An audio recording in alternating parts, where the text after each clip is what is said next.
আসসালামু আলাইকুম। জলপাইয়ের আচার বানাবো।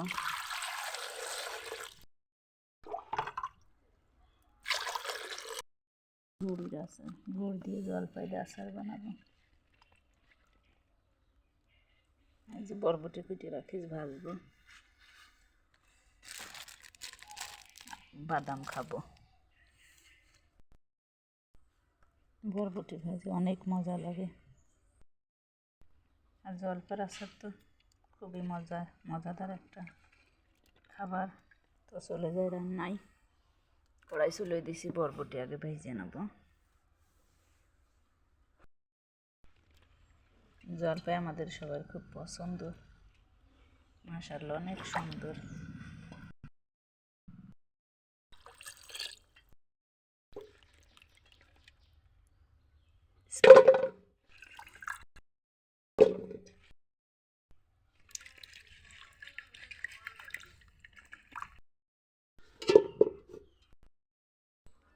বাদামগুলো খাবার, খোসাগুলো পুড়ায় ফেলবো।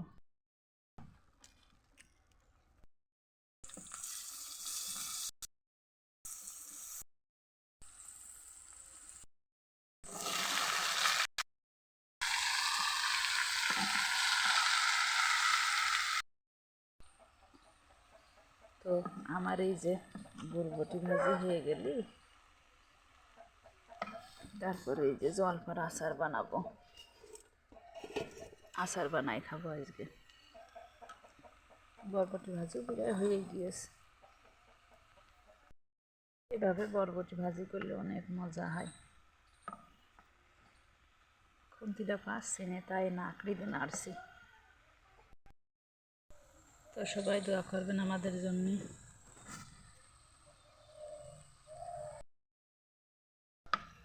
প্রায় ভাজি হয়ে গিয়েছে, তো রেখে দিলাম। সবাই দোয়া করবেন আমাদের জন্য। আলহামদুলিল্লাহ, অনেক সুন্দর লাগবে। শেষ। আল্লাহ হাফেজ।